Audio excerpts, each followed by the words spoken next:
안녕하십니까. 오늘 좀 더우셨는데 그렇죠?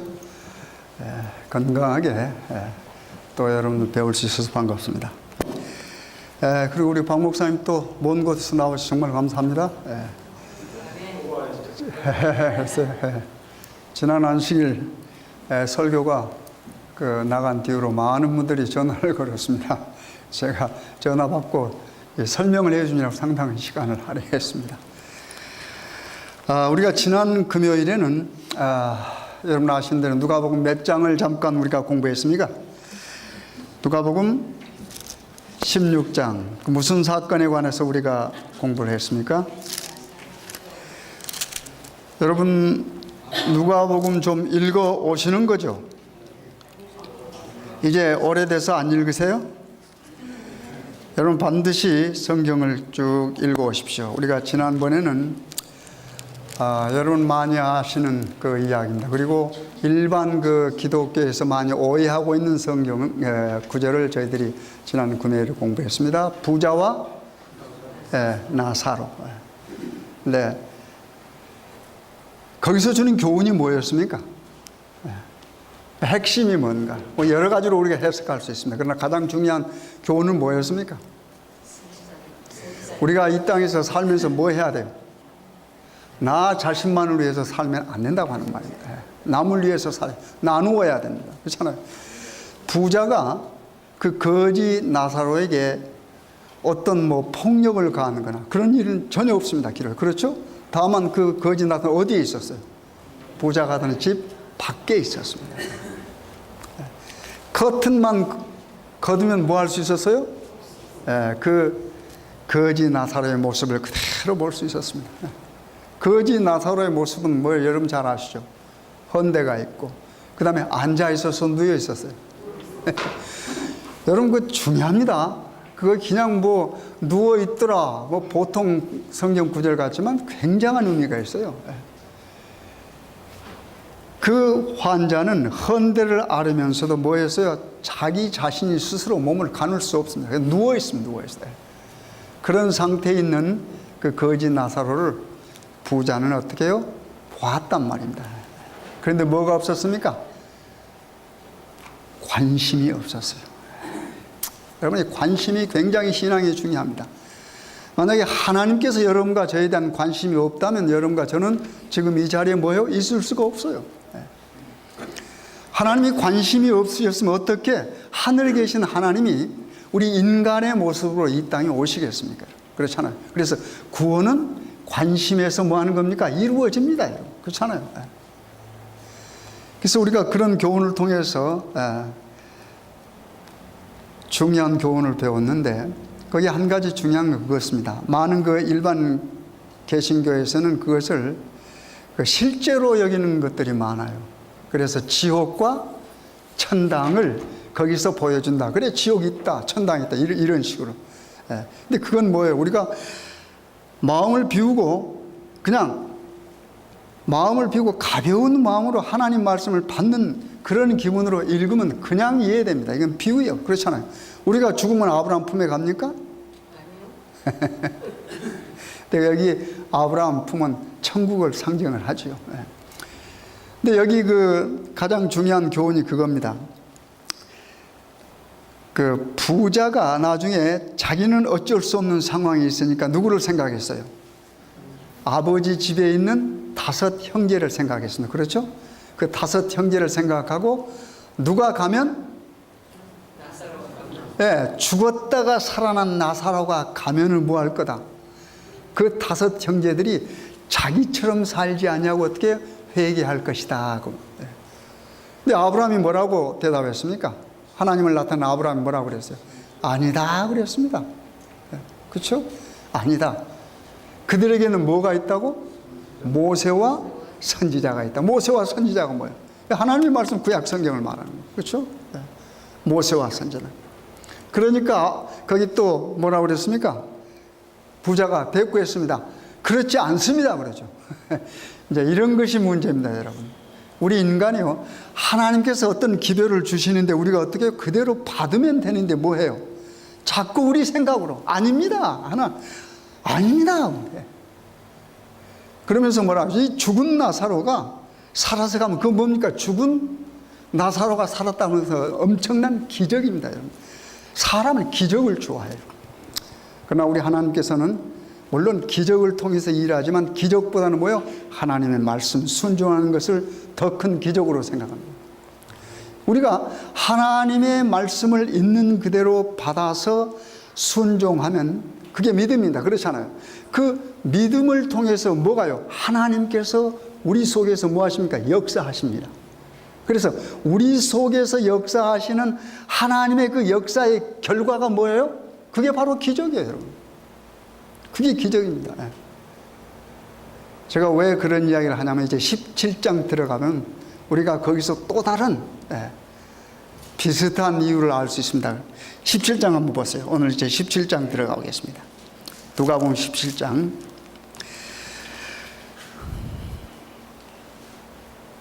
124페이지입니다. 신약성경 124페이지. 누가복음 17장 제가 읽겠습니다. 몇 구절을. 예수께서 제자들에게 이르시되 실족게 하는 것이 없을 수는 없으나 있게 하는 자에게는 화로다. 저가 이 작은 자 중에 하나를 실족게 할진대 차라리 연자 맷돌을 그 목에 메우고 바다에 던져놓은 것이 나으니라. 여기 뭐가 나옵니까? 실족케 하는 것이 나옵니다. 그렇죠? 실족케 하는 것. 근데 그 위에 우리가 부자와 거지 나사로 이야기를 통해서도 뭐해요? 지극히 작은 자에게 관심이 없을 때 하늘나라는 뭐예요? 관계가 없다. 근데 여기 지금 또 같은 이야기겠죠. 여기는 어떻게 해요? 실족게 하는 일이 뭐라고 그랬습니까?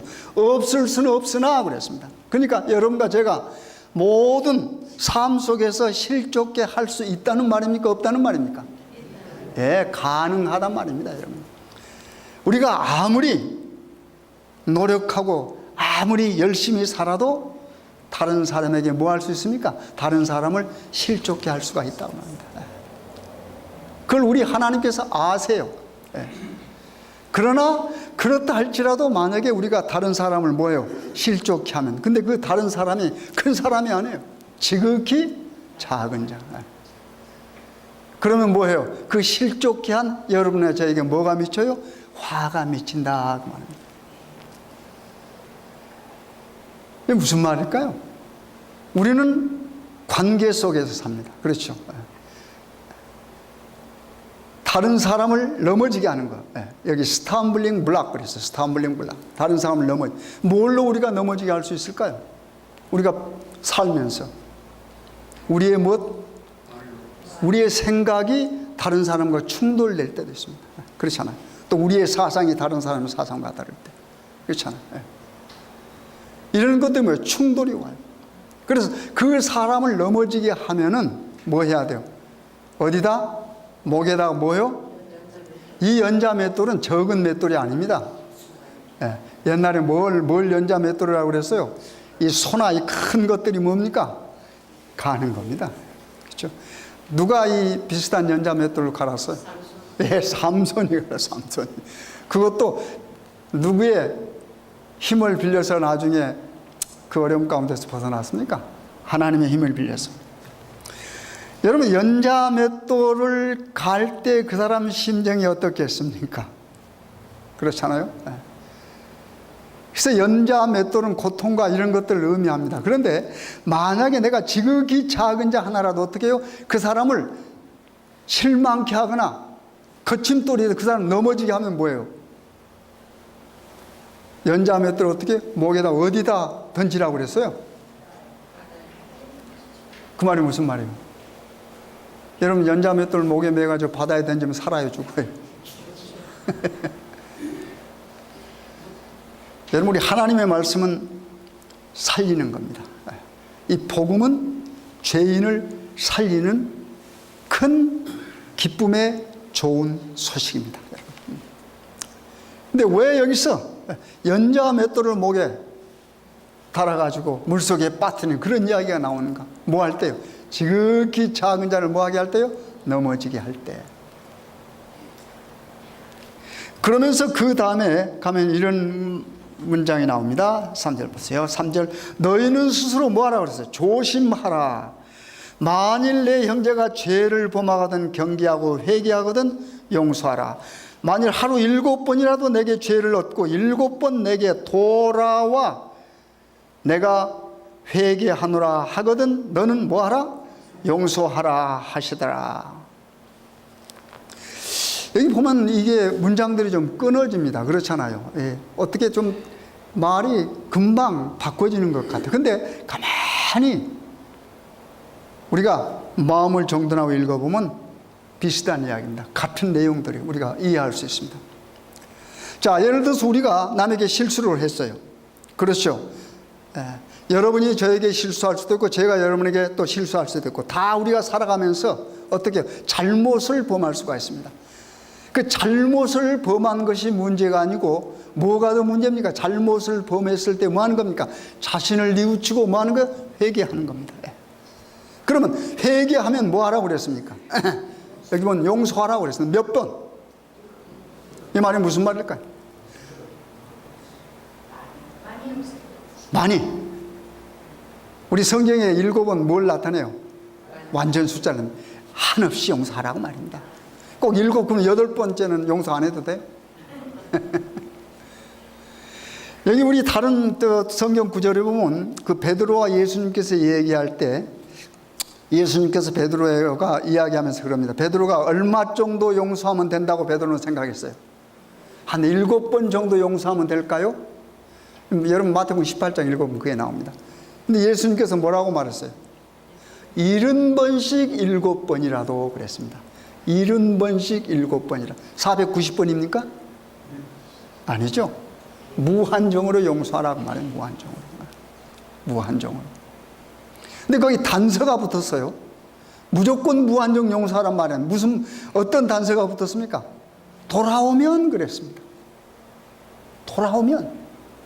그렇죠. 하나님께서도 이 하나님의 품성을 나타내요. 하나님의 품성은 어떤 품성입니까? 여러분과 제가 수백 번을 뭐 한다 할지라도 넘어지고 범죄했다 할지라도 뭐 하면요? 돌아오면 뭐예요? 용서해 주십니다. 돌아오지 않으면 뭐예요? 용서가 어떻게 용서하겠습니까? 그렇잖아요. 이 십자가는 모든 사람을 용서했다고는 상징이에요. 그러나 그 용서가 내게 적용되기 위해서는 내가 뭐 해야 되면 십자가로 가야 돼요. 돌아가야 돼요. 십자가에. 그렇잖아요. 네. 십자가를 내가 받아들여야 그 십자가 은혜가 내 은혜가 됩니다, 여러분. 네. 그래서 우리 평상시에도요, 만약 여러분이 누구에게 잘못했으면 잘못을 고하십시오. 네. 가만히 있고 용서해 주기를 바라면 안 돼요. 그건 그리스도인의 자세가 아닙니다, 여러분. 조그만 일이라도 여러분이 잘못했으면 어떻게 해요? 가서 내가 잘못했다. 용서를 구하면 어떻게 해요? 그리스도인의 정신을 가지고 그걸 용서해야 됩니다. 그렇잖아요. 왜 용서를 못합니까? 그게 뭐예요? 그게 프라이드. 교만입니다. 교만 있고 셀프 임포턴스. 이 자존감, 자기를 중요하게 여기는. 이러기 때문에 뭐예요? 쉽게 용서를 안 합니다. 우리 인간은. 그래서 하나님이 어떻게 됐어요? 모든 것 다 버리고 사람이 되셔서 이 땅에 오셨습니다. 얼마나 낮아졌습니까? 그러면서도 빌립보에서 뭐라고 그랬어요? 종의 형체라고 그랬습니다. 종의 형체. 여기 종의 이야기가 조금만 내려가면 나옵니다. 여러분, 종은 뭐라고 그랬습니까? 종은 내가 있는 게 종입니까? 만약에 내가 종이라면 내 속에 내가 있으면 종이 아니에요. 내가 없어야 종입니다. 누구의 명령만 드는 겁니까? 주인의 명령. 그리고 주인이 뭐예요? 하라는 대로만. 거기에 내 생각 덧붙이면 안 돼요. 오늘날 기독교에서 많은 문제가 있고 우리가 실제 신앙하는 가운데 또는 제7일 안식일 예수 제이름께 안 해도 그런 문제들이 조금 있어요. 자꾸 이 하나님의 말씀에 우리가 손을 대려고 그래요. 하나님의 말씀에. 이건 뭐라고 그랬습니까? 제가 늘 강조, 이게 뭐예요? 계시입니다. 이건 특별 계시라고 그러죠. 우리가 성경을 공부할 때 특별 계시와 일반 계시 또는 자연 계시. 특별 계시는 하나님께서 특별한 목적으로 주신 겁니다. 이게 계시입니다. 근데 이 계시를 우리가 어떻게 해요? 우리 생각으로 어떻게 해요? 손을 대서 떼묻힐 수가 없어요. 저는 요즘에 우리 박 목사님하고 가끔 이야기하면서 안식일 문제를 우리 박 목사님께서 굉장히 지금 연구하시는데, 저는 그래요. 여러분, 이 성경 말씀이 하나님의 계시로 왔어요. 그렇죠? 네. 그런데 이 계시는 스스로 존재하신 분이 주신 겁니다, 여러분. 그렇죠? 네. 하나님은 스스로 존재하신 분이라고 누가 그렇게 말씀했어요? 하나님 자신이 그렇게 말씀했어요. 그렇죠? I am that I am 그랬습니다. 그렇죠? 네. 스스로 존재하신 분이 우리 인간을 뭐 했습니까? 스스로 존재하신 분의 영광을 위해서 창조했어요. 그렇죠? 이사야 43장 7절. 그러니까 여러분과 저는 하나님의 영광, 즉 스스로 존재하신 분의 영광을 위해서 사는 것이 우리의 뭡니까? 목적입니다. 삶의 뭡니까? 목적입니다. 그래서 하나님께서 우리 인간 아담과 하와를 창조하심으로 인해서 인간이 뭐하게 됐습니까? 존재하게 됐습니다. 그렇죠? 스스로 존재하신 분이 우리 인간을 존재케 했습니다. 그래서 존재하게 된 우리 인간은 스스로 존재하신 분의 명령에 뭐해야? 순종해야 그 존재가 뭐예요? 계속이 됩니다. 그리고 스스로 존재하신 분의 명령을 뭐하면? 어기면 우리의 존재는 뭐예요? 없어집니다. 그게 죽음입니다, 여러분. 죽음입니다. 그래서 하나님께서 아담과 하와를 창조하시고 동산에 뭘 두었습니까? 하나님의 계명을 주셨어요. 여러분, 하나님은 요즘 계명 가지고 자꾸 이야기하는데 하나님 자체가 있으면 뭐합니까? 하나님 자체가 율법입니다, 여러분. 하나님이 계시면 뭐예요? 우리가 율법을 가지고 논하지 않아도 율법 자체가 뭐하는 거예요? 존재하는 것입니다, 여러분. 그렇잖아요. 네. 우리 인간을 하나님께서 창조하신 다음에 뭐라고 그랬습니까? 동산 중앙에 있는 선과 악을 알게 하는 나무의 실과는 뭐 하지 마라? 먹지 말라. 이게 뭡니까? 그때 존재하는 하나님의 존재를 알려주는 뭡니까? 계명이요. 하나님의 율법입니다. 그래서 그걸 먹지 않으면 뭐예요? 우리 존재가 영원한 거예요. 영원한 거, 존재가 영원한 거. 그런데 어떻게 해요? 그 하나님의 말씀을 어기고 어떻게 됐습니까? 닭 따먹으니까 어떻게 돼요? 하나님께서 뭐라고 그랬어요? 죽는다 그랬습니다. 죽는다 하는 말은 무슨 말입니까? 너희들 존재가 뭐예요? 없어진다 하는 말이잖아요. 근데 사단은 와도 뭐예요? 안 없어져. 그렇죠? 안 죽어. 그래, 안 죽어. 그때부터 영혼 불멸설이 나오는 거예요. 안 죽어. 안 죽어 말은 누구 말이에요? 사단의 말이잖아요. 근데 왜 사단의 말에다 사람들이 더 거기에 어떻게 해요? 거기에 더 빠져들어가. 그렇잖아요. 하나님 말씀인데. 그 이후로부터 사단이 마귀가 하나님의 말씀에 손을 댔습니다. 그게 시초입니다. 그 이후로부터 사단의 후예들은 계속해서 하나님 말씀에 뭐래요? 손을 대요. 손을 대요. 이게 잘못된 하나님의 말씀이 어떻게 해요? 우리 인간의 손을 타가지고 잘못됐어요. 그래서 뭣도 지켜? 일요일도 지키는 거예요. 여러분, 저는 그렇습니다. 안식일과 일요일 간단합니다. 왜요? 하나님의 명령이 하나는 안식일 기에 거룩히 지키라. 그렇죠? 안식일 기에 거룩히 지키라. 이것은 뭐예요? 내가 어떻게 거룩하게 했어요. 그리고 구별했다고 그랬습니다. 그럼 피어리어드. 그 말씀 그대로 뭐 하면 됩니까? 그 말씀 그대로 사랑하고 믿고 뭐 하는 겁니까? 순종하면 되는 거예요. 그런데 어떻게 해요? 하나님의 말씀이 어떻게 해요?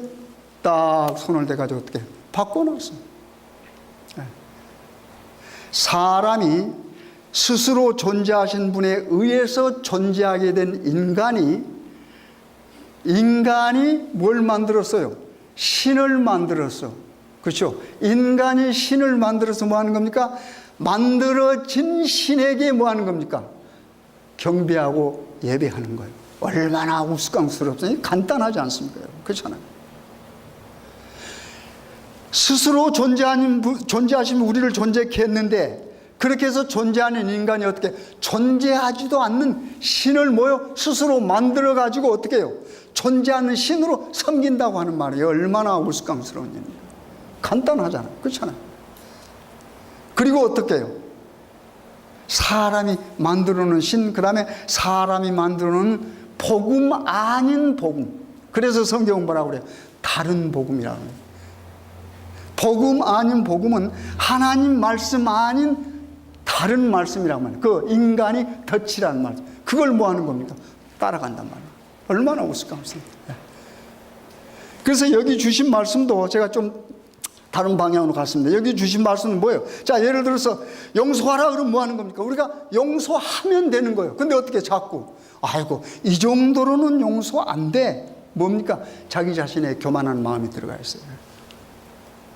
그래도 최소한도로 이 정도는 해야 내가 용서하지. 뭐예요?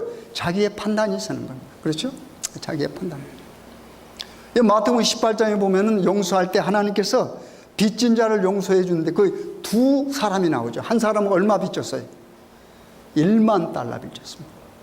1만 달러. 한 사람은 100달러 빚졌어요. 그런데 여러분 한 달란트가 얼마? 한 데나리온, 100데나리온이고 하나는 1만 달란트. 한 데나리온이 얼마예요? 하루 품삯이라고 했습니다. 그렇죠. 그러면 100데나리온은 얼마 정도 돼? 한 3개월? 3개월 치면 돼요. 3개월 월급이면 돼요. 근데 1만 달란트는 뭐예요? 한 달란트는 얼마인지 아십니까, 여러분? 6,000데나리온이요. 6,000데나리온. 그런데 어떻게 해요? 1만 달란트. 엄청난 돈이에요. 엄청난 돈. 그러니까 1만 달란트 빚진 사람은 도저히 자기의 모든 정말로 온 힘을 다하고 온 정성을 다하고 모든 것을 다해도 전혀 갚을 수 없는 뭡니까? 빚입니다. 그렇잖아요.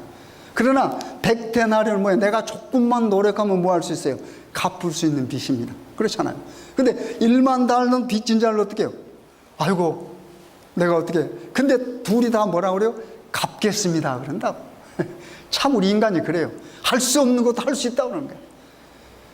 그래도 하나님께서는 받아주시고 뭐 했습니까? 그 주인이 어떻게 해요? 1만 달란트 뭐예요? 탕감해 줘 버렸습니다. 그렇죠? 근데 그 1만 달란트를 탕감받은 사람이 가가지고 100데나리온 빚진 동료를 만나 어떻게 했습니까? 뭘 잡았어요? 멱살을 틀어잡고 뭐예요? 갚으라. 이게 여러분과 저의 모습이에요. 참, 결과가 어떻게 됐어요? 주인이 알고 화가 난 거죠. 그렇잖아요? 나는 1만 달란트를 탕감해 줬는데 어떻게 겨우 100데나리온 그걸 가지고 멱살을 잡았으니 어떻게 해요? 결국은 누가 형벌 받습니까? 하나님 나라에는 그런 사람은 갈 수가 없습니다. 근데 이것은 성경에 나오는 이야기가 아니고 바로 뭐예요? 여러분과 저예요. 여러분 한번 생각해 보십시오. 얼마나 요즘 젊은이들이 쓰는 말로 쿨하게 용서해 보셨어요? 네? 누가 여러분이 잘못했으면 정말로 쿨하게 한번 용서해 줬어요? 용서해 달라고 와도 뭐해요? 우리는 조건을 걸고 용서해 주려고 그러죠. 그렇잖아요. 용서해 주라고 와도 조건을 겁니다. 여러분 주기도문 가운데 무슨 이야기가 있습니까? 우리 죄를 뭐예요? 용서하는 그 앞에 무슨 말이 있어요? 우리가 우리에게 죄진 자를 사하여 준 것 같이 우리 죄를 사하여 줘. 우리 기도를 그렇게 그렇잖아요. 우리 예수님께서 가르쳐 주니까. 그러니까 하나님께 내가 용서받기 위해서는 전제 조건이 뭡니까? 우리 이웃 사이에서 어떻게 해요? 내가 그런 것을 해야 돼요. 용서를 해야 된단 말입니다. 그렇잖아요. 그런데 우리는 아침 저녁으로 기도하면서 하나님 용서해 주십시오. 그런데 우리 실생활에서는 어떻게 해요? 용서 안 하잖아요. 그래서 여기 용서에 관한 이야기가 그겁니다. 7번, 하루에 7번이라도 그 사람이 잘못을 하고 내게 와서 돌아와서 용서를 구하면 뭐하라? 용서하라 그랬습니다. 이유를 따져서 조건 없는 용서가 돌아오는 자에게는. 그 다음에 보겠습니다. 그러면서 이게 상당히 힘들잖아요. 이런 일을 하는 것이 쉽지는 않습니다. 그러니까 뭘 달라고 제자들이 그럽니까 여기. 그 다음에 읽겠습니다. 사도들이 주께 여짜오되 우리에게 뭘요?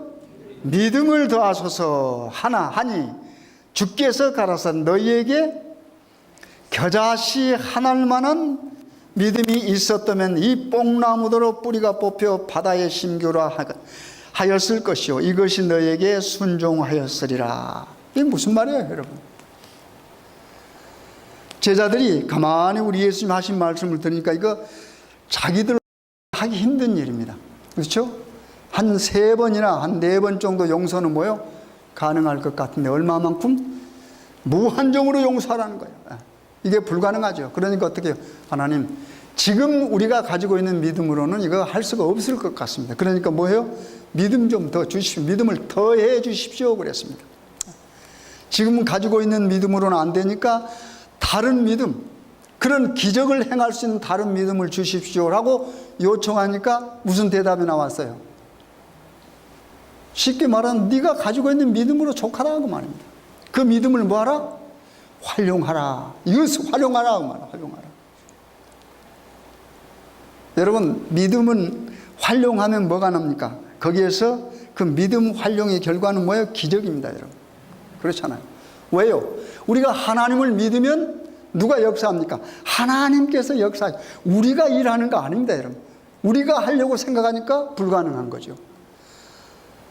그렇잖아요. 하나님의 명령 우리가 순종하고 하나님을 믿고 하나님께 우리 모든 것을 의지하면 하나님께서 뭐예요? 우리 속에서 역사하시는 겁니다.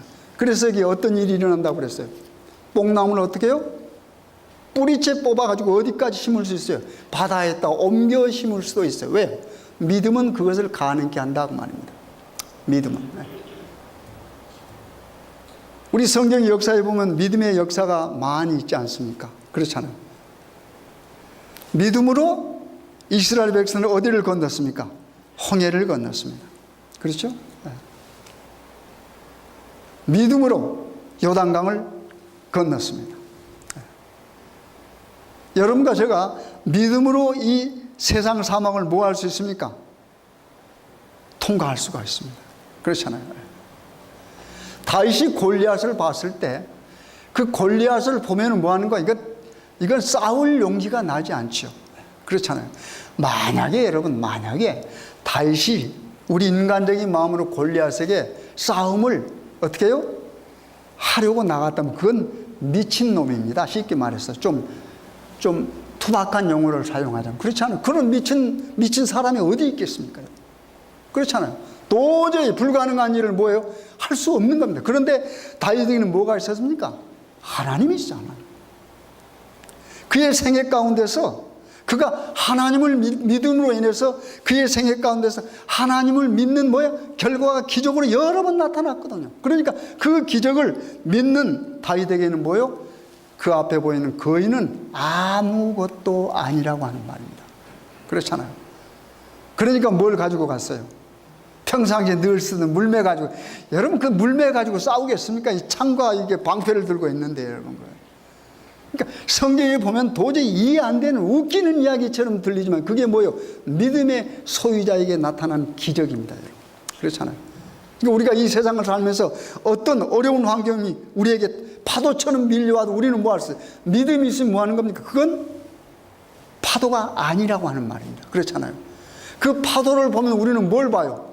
파도를 보는 게 아니고 기적을 보는 겁니다. 그렇잖아요. 만약에 어떤 사람이 여러분을 계속해서 괴롭힌다고 한번 생각해 보십시오.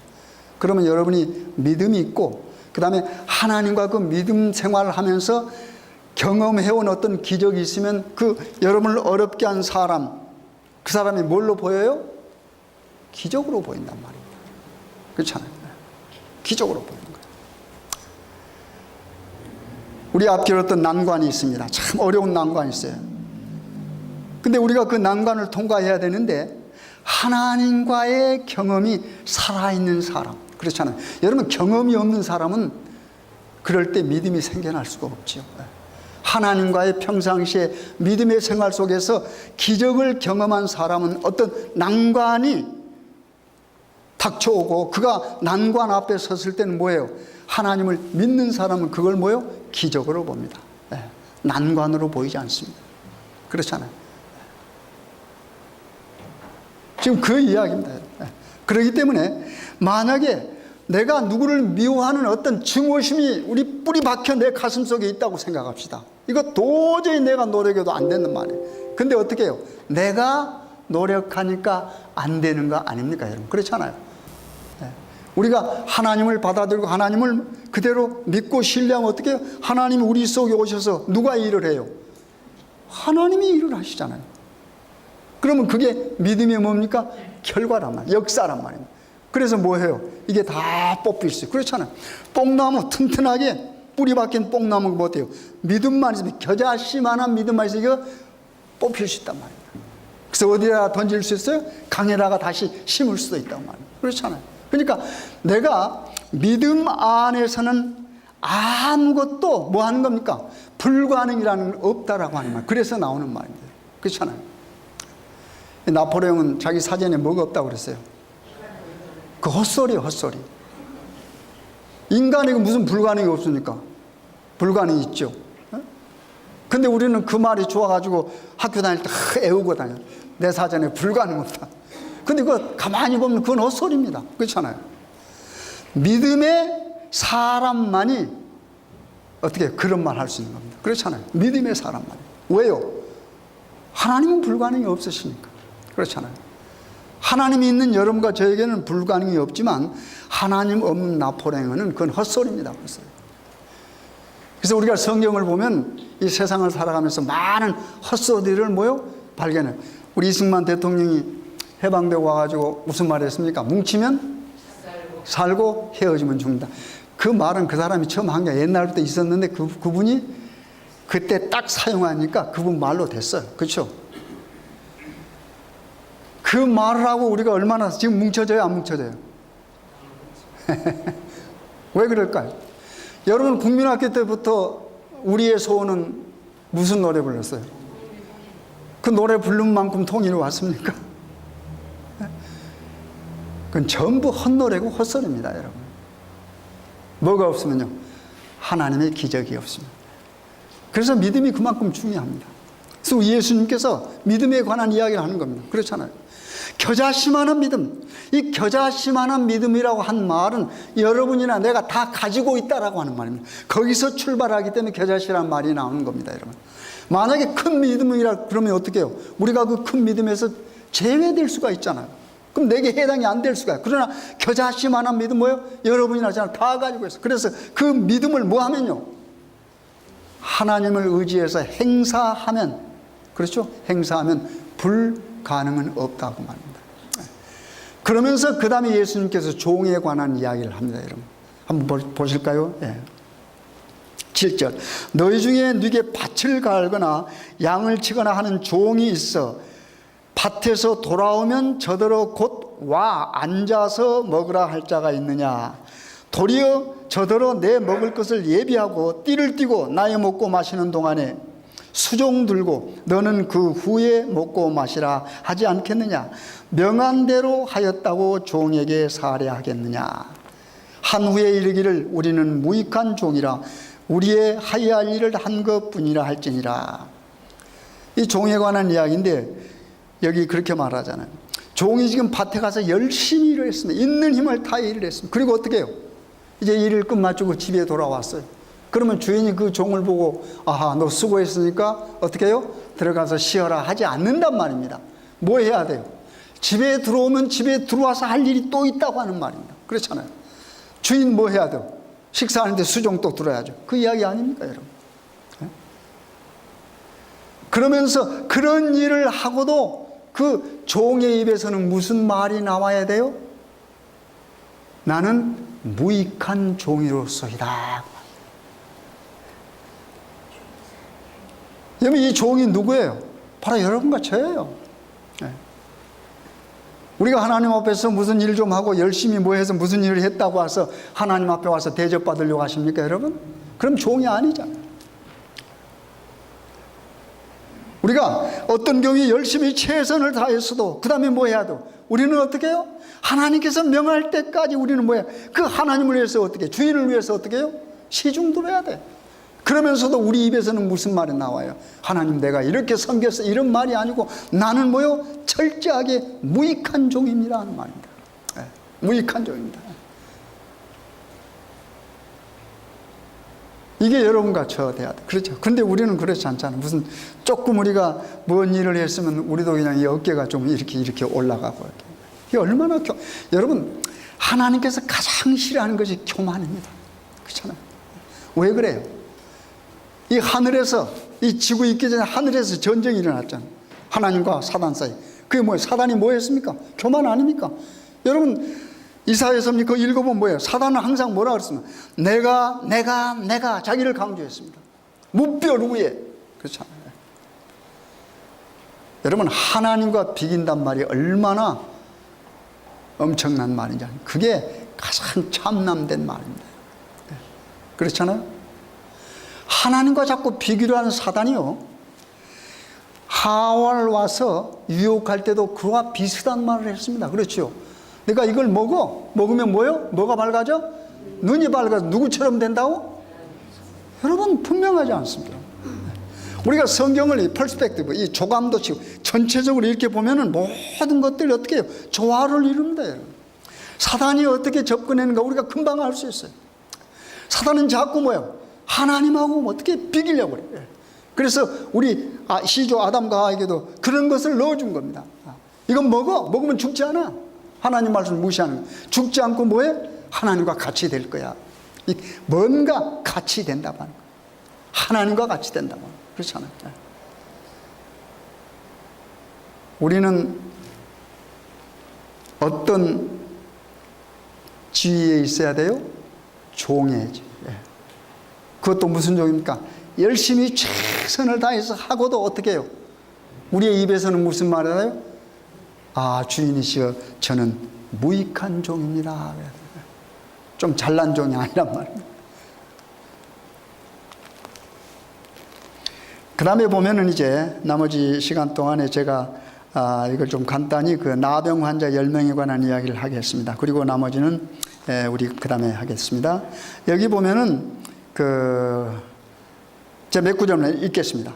11절부터 예수께서 예루살렘으로 가실 때 사마리아와 갈릴리 사이로 지나가시다가 한 촌에 들어가시니 문둥병자 10명이 예수를 만나 멀리 서서 소리를 높여 가로되 예수 선생님이여 우리를 긍휼히 여기소서 하거늘 보시고 가라사대 가서 제사장들에게 너희 몸을 보이라 하셨더니 저희가 가다가 깨끗함을 받은지라. 그 중에 하나가 자기의 나은 것을 보고 큰 소리로 하나님께 영광을 돌리며 돌아와 예수의 발 아래 엎드려 사리하니 저는 사마리아인이라.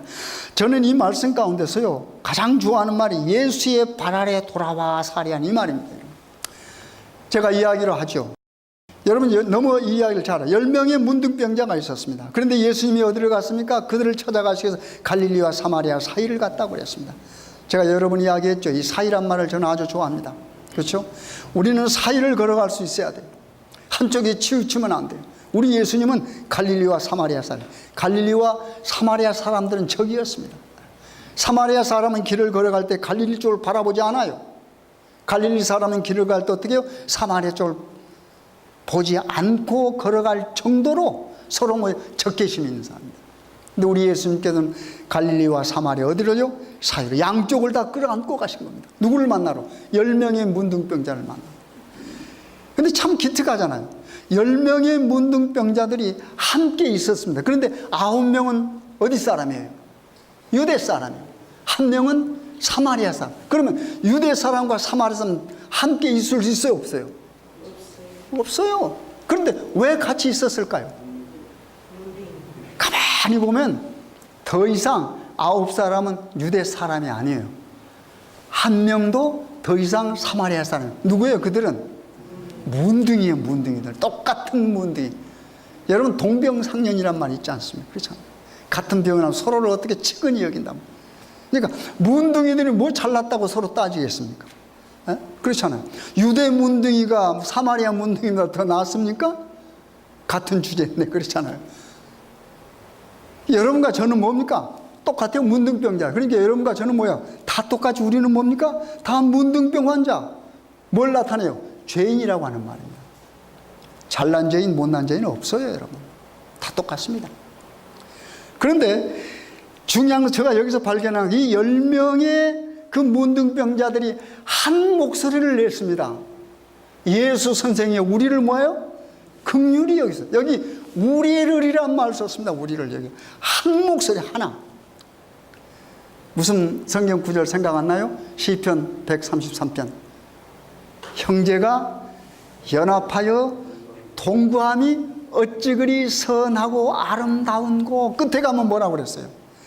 거기서 여호와께서 복을 명하신다니 뭐다? 영생이라.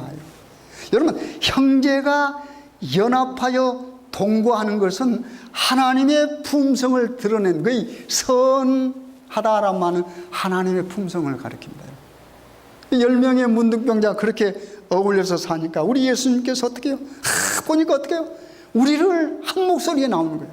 나를이 아니란 말이에요. 우리를. 그러니까 예수님께서 어떻게 해요? 여기에 여러분, 우리 예수님은 우리로 존재하시는 분입니다. 저는 아주 그 말하기를 아주 좋아합니다. 저는 아주. 왜요? 삼위일체는 우리로 존재하시는 분입니다. 우리로 존재하시는 하나님께서 우리로 존재하면서 우리를 긍휼히 여겨주소서라고 말한 10문둥이에게 명령을 합니다. 복음은 항상 뭐로 온다고 그랬어요? 명령으로. 여러분, 그 잊어버리면 안 된다니까요. 내가 복음은 뭐로 와요? 항상 우리에게 명령. 그래서 그 명령을 뭐하면 무조건 순종하면 그 복은 우리 것이 돼요. 그렇잖아요. 여기도 명령이 옵니까? 10명의 문둥병자 얼마나 큰 복입니까? 너희들 어때? 제사장에 가서 보이라 그랬어요. 이스라엘 백성들은 제사장에 가서 보이라 그러면 벌써 압니다. 왜요? 제사장은 문둥병을 고쳐줄 수는 없지만은 문둥병이 나았다는 것은 뭐예요? 판단하는 사람들입니다. 그래서 가서 보이라 한 말은 뭐예요? 그런 거요. 그러니까 여기 보니까 그 복음의 명령이 오니까 이 10명의 문둥이들 어떻게 해요? 하나도 다른 말 하지 않고 어떻게 해요? 보니까 가다가 뭐라고 그랬어요? 가다가 뭐라고 그랬어요? 여러분, 성경에. 예, 여러분, 가다가, 이 가다가 뭐라고 그랬습니까? 이 순종 아닙니까? 복음의 명령이 무조건 순종. 가다가 뭐 했어요? 나음을 받았습니다. 그러니까 가다가 나음을 받았다는 말은 순종의 뭡니까? 결과는 치유라고 하는 말입니다. 얼마나 분명합니까? 근데 이 10명의 문둥병에 똑같은 축복을 받았어요. 병이 나았습니다. 그런데 보니까 어떻게 돼요? 그 다음이 중요해요. 그게 중요한 거 아니에요. 그 다음에 여기 볼까? 제가 읽어보겠습니다. 중요한 말이 있습니다. 15절부터 보겠습니다.